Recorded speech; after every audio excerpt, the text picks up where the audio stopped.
Amista chimuchiri makanika wemabhari mukomano isiti. Respect boss you me, bossi mungwari. Doro richitengwa tisarudze mutupo, vanoti makavayanga vativhirepo. Chipo tinacho pfuma yezviripo, mucheno tine hopo and une mutupo. Boss mungwari, chi-government, boss you me, chi-government. Chi-government. Hapana nondibvunza mani, hapana nondirwisa so. Ndinoti disconnect, boss mungwari, boss shume. Hapana nondibvunza so. Ndinoti disconnect, boss mungwari.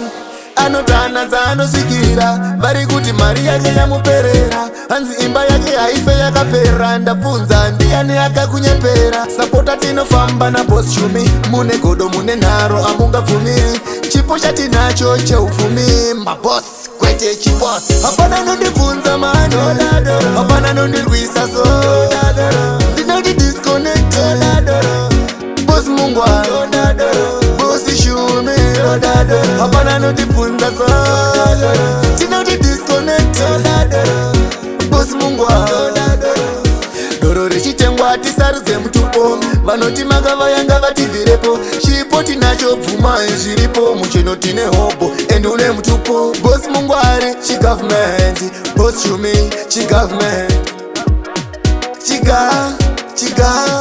Chi-government. Hapana nondibvunza mani, hapana nondirwisa so.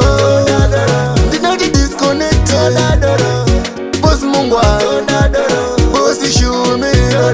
Hapana nondibvunza so. Tinoti disconnect, boss mungwari. Anotanadza anosvikira, vari kuti mari yake yamuperera. Hanzi imba yake haife yakapera, ndabvunza ndiani akakunyepera. Sapota tinofamba na boss shumi, mune godo mune nharo amungabvumiri. Chipo chatinacho cheupfumi, maboss kwete chiboss. Hapana nondibvunza mani, hapana nondirwisa so. Ndinoti disconnect, boss mungwari, boss shume. Hapana nondibvunza so. Tinoti disconnect, boss mungwari. Doro richitengwa tisarudze mutupo, vanoti makavayanga vativhirepo. Chipo tinacho pfuma yezviripo, mucheno tine hopo and une mutupo.